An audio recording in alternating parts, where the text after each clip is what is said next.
சுயமரியாதை கல்யாணம்னு ஒரு ஏற்பாடு பண்ணி மக்கள்லாம் இது மாதிரி பாதிக்கப்படுறாங்க, அவங்களாம் இது மாதிரிலாம் பண்ண நல்ல விஷயங்கள்லாம் பண்ணாரு. அன்றைக்கே அம்பேத்கர் வந்து தமிழ்நாட்டுக்குள்ளே நுழைஞ்சிட்டாரு. அம்பேத்கர் வந்து இந்தியா லெவலில் எல்லா இடத்துலையும் இருந்தார், தமிழ்நாட்டில் கொஞ்சம் குறைவாக தான் இருந்தது. அன்றைக்கே அம்பேத்கர் வந்து தமிழ்நாட்டு கொண்டு வந்துட்டாங்க. இன்றைக்கும் பாருங்கள், இன்றைக்கும் தமிழ்நாட்டை பொறுத்தவரையிலும் அம்பேத்கர் தான். இப்போ நம்ம தமிழ்நாட்டில் இங்கே வந்து எல்லா கட்சியும் ஆரம்பித்தாங்கன்னா முதல்ல போகிறது எது போடுறாங்க?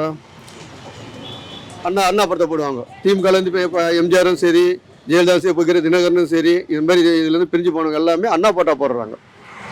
இப்போ வந்து விஜய் ஏன் அம்பேத்கர் போட்ட போடுறான்? ஏன்னா இன்றைக்கி அம்பேத்கர் தேவைப்படுது, அவனுக்கு போடுறான். அதேமாரி அம்பேத்கர் வந்து இந்தியா ஃபுல்லாகவே வந்து அவர் நேசிக்கிற ஒரு தலைவர் தான் அம்பேத்கர்.